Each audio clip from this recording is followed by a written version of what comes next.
Hey guys, Meteorologist Chris Tomer here with this morning mountain weather update. I want to go to radar first, and this is our storm system here. You can see it kind of spinning in California. There's snow over the Wasatch right now and some snow over the Tetons as well. What will happen is all this is going to start to rotate down into Colorado as we head into tonight and tomorrow, and it will continue to snow across the Wasatch and also the Tetons all the way through tomorrow as well. So we're looking at a powder Sunday in the Wasatch, in the Tetons, and also over a large part of Colorado. So here's what I'm seeing this morning as far as bullet points. So it is going to be a powder Sunday, like I mentioned, Colorado, Wyoming, Utah. And you can see the timing for what is to come in the Wasatch, Tetons, Colorado, Sierra, and the Northeast, for example.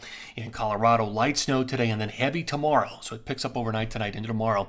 Light on Monday, 4-1, and then a heavy shot of snow coming in the afternoon of 4-5 through 4-6. In the Northeast, still looking at some heavy snow potential, 4-3, 4-4 into early 4-5, although there has been a slight shift in the storm track. I'll show you that coming up in just a few minutes. All right, I want to take you over to water vapor satellite imagery this morning, give you the lay of the land. So on this, your moisture aloft is in your whites and your blues, and there's our storm system spinning through California. This is going to roll towards the Four Corners. That's why it's going to keep the snow going in Utah, Wyoming, Colorado, and northern New Mexico. Will also get snow out of this all the way through Sunday into early Monday. Then behind it, you've got a storm here, and you've got another storm behind it. All of this is headed into Canada and will eventually drop down into the lower 48 next week. That first week of April looks pretty active. In fact, it's all part of the jet pattern, and here it is. You can see the big trough heading through California, and then it rolls into the Four Corners. It's Utah, Wyoming, Colorado, all the way through the Monday morning, and then it moves away.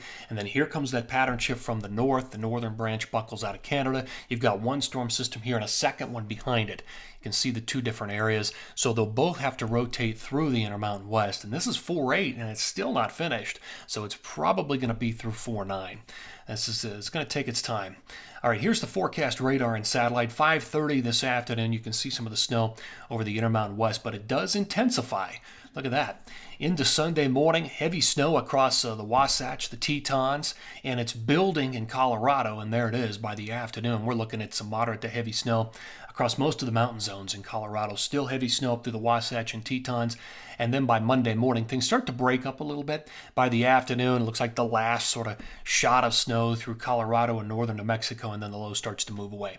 And then here comes that Canadian connection. It starts to drop south. The first of two storms moves in 4-4 into 4-5, and you can see what happens. It moves through the Intermountain West, Utah, Wyoming, Colorado through 4-7, and then there's another area of low pressure that tries to drop in here in 4-8 and 4-9.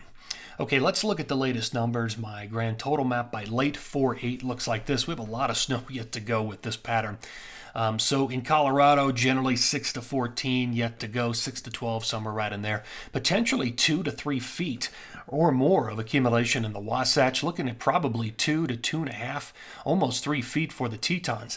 That pattern shift coming out of Canada, that first week of April, looks significant for parts of the Tetons and also Montana and parts of Banff as well, and interior BC. You can see anywhere in purple up there is over a foot. So that's going to deliver, that pattern should deliver heavy snow accumulation to all those areas. In California, we're looking at about a foot of additional snow. All right, break it down by time period. So today through tomorrow, a lot of what you see in Utah actually falls this afternoon, tonight, and throughout the day tomorrow, and almost 2 feet potential, 1 to 2 feet there on the board for the Wasatch, 8 to 12 in the Tetons, and 2 to 6 in Colorado.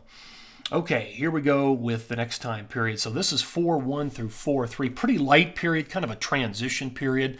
Just some light accumulations except for northern New Mexico. All right, here comes the pattern shift out of Canada. And again, this delivers a lot of snow. 4-4 to 4-8, 1 to 2 feet in the Wasatch, a couple of feet for the Tetons, and a solid foot or more up through a lot of Montana. And look at interior BC in the Banff area. Could see 8 to 16 inches of accumulation. In Colorado, potentially 4 to 10 through a lot of the zones. Okay, let me go to the Northeast. So a little bit of a storm track shift And so that now it looks like the heaviest snow, the belt of snow, is going to be mostly in Maine and parts of New Hampshire, although we're still looking at 8 to probably 14 inches across a lot of Vermont and even parts of New York State. So it's still looking like a significant snowstorm on 4-3, 4-4, and early 4-5, but maybe not as big as what I was showing yesterday. All right, guys, that's going to do it for this morning mountain weather update. We'll end on the grand total map by late 4-8.